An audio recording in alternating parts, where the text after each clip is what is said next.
stuff that when your material body stops working, you're done and you cease to exist. You exist beyond this life. And the Bible has asserted that from the beginning. And we're saying the same thing about the Christian life. And let me show you really the apex of how it's stated in the New Testament. Romans chapter 8. Let's turn to Romans chapter 8, the middle of this chapter, which is really about Christians that are suffering and struggling under the persecution of all that's going on in the early church for the Christians in Rome. Pardon me. So sorry. Romans chapter 8. Look at verse 18 with me, one of my favorite verses in all of the Bible. Verse 18, I consider that the sufferings of this present age, by the way, anybody have any of that going on? Any sufferings in the present age? This epic that you're in? Anything? Maybe a hacking cough when you're trying to preach? I don't know. Are there things going on in your life that you wish weren't going on? You've got some pains, you got some financial troubles, got some relational troubles, some legal troubles, got things happening, you think, I wish the world weren't this way. Okay, all of us have that. And to one extent or another, and I don't know where you're at if I were to graph everybody in the room, but some people are really under the crush of the sufferings of this present age, okay? And this passage would say they're not worth comparing. They're not worth comparing with the glory that is to be revealed to us. Now, the problem with the word glory, as I often say, it's a Bible word, it's a church word, it's a word that we struggle to define. It's a big word. It's one of those words where so much is trying to be stuffed into this one word that we translate glory. The Old Testament word kabod, the focus of that word is the weightiness or the gravity or the importance. It's so important. It's so weighty. It translates glory in the Old Testament. The New Testament, the word that is translated from New Testament Greek is the word doxa, which is the word that often in extra-biblical language takes on the idea of something brilliant or bright or something, shiny.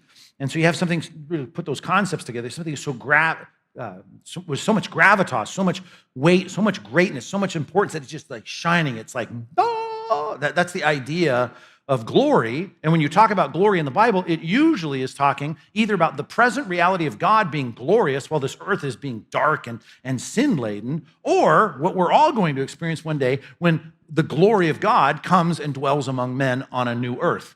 That reality is the glory of what we hope for. And here it is in this particular context, giving us that sense. We have suffering in the present epic. We have another epic to come, the new heaven and the new earth, where glory will be there. The shining greatness of all that God designed for us to experience. It's all going to be there. It's going to be revealed to us. And it's going to be, like in Matthew 25, enter in to the kingdom, right? Prepare for you from the foundation of the world. This will be a great day as Christ comes in glory. Great word. For the creation waits with eager longing for the revealing of the sons of God. Now, that's a weird statement because, if you go put your ear against a tree and say, how are you feeling today? If you hear anything, you need help, your tree's not going to say anything to you.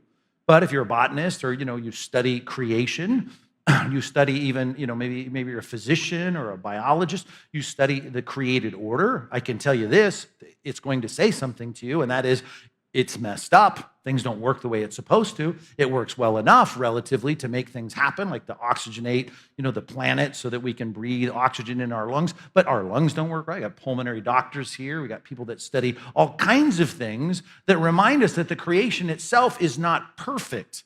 And according to this passage, what creation in its personified state, longing for something, it's longing for the children of God, the sons of God, to be glorified. That's why the resurrection really is the hinge of everything. From the garden forward, the idea is we need to get out of this life and we need to put on immortality in the next life, right? The mortal has to put on immortality. The perishable has to put on the imperishable. So everything in the perishable order is broken, and God is going to fix it. And the brokenness of the creative order is waiting for God to say, now my children are going to enter into glory. When they enter into glory, into the greatness of all that I designed things to be, we go from a garden to a city where God says, all of this is going to work out the way it's supposed to, then all creation is going to be finally, everything works right. Everything at an atomic level, everything at a cellular level, everything's going to work the way it's supposed to work. And it can't wait, so to speak. It eagerly longs for the revealing of the sons of God. Why? Because creation itself, verse 20, was subjected to futility. All it takes is studying creation at some level, whatever it might be, any material aspect of creation. You'll see it's futile at some level. Not willingly, it didn't want to, as though it had a want, but because of him, God, who subjected it. But he subjected it, comma, 2 words, in hope. In hope. The whole point wasn't just you guys are sinners in Genesis 3, so you get a messed up world. And he didn't walk back, stuck his hands in his pockets and say, that's what you get for being morally rebellious.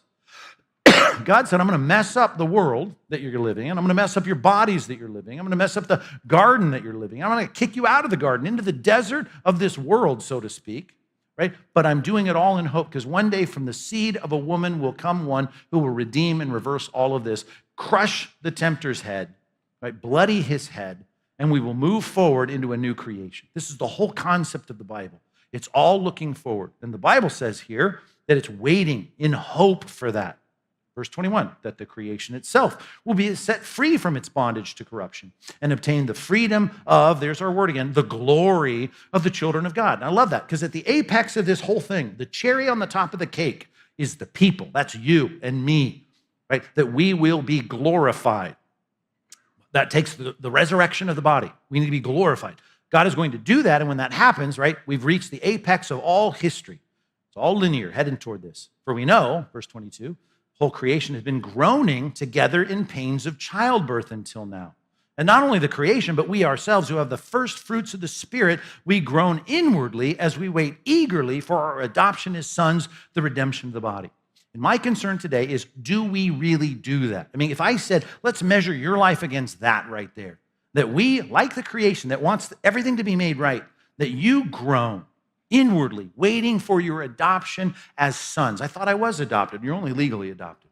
You're still in the orphanage, right? You're still living here in the orphanage. Are you a child of God? Yes, child of God. But he's going to take you out of this world, out of the fallenness of this world, and he's going to put you in a new world, in a new body, in a new place. And then he's going to bring the greatness of the glory of his Son, and he's going to come and he's going to lead this place. That is the hope of the Christian life. And you ought to set your hope there. And I know that's an old phrase, but that's why I added the word truly to the first point. You need to write this down and make sure it's true of you. You need to truly set your hope on that, on the next life.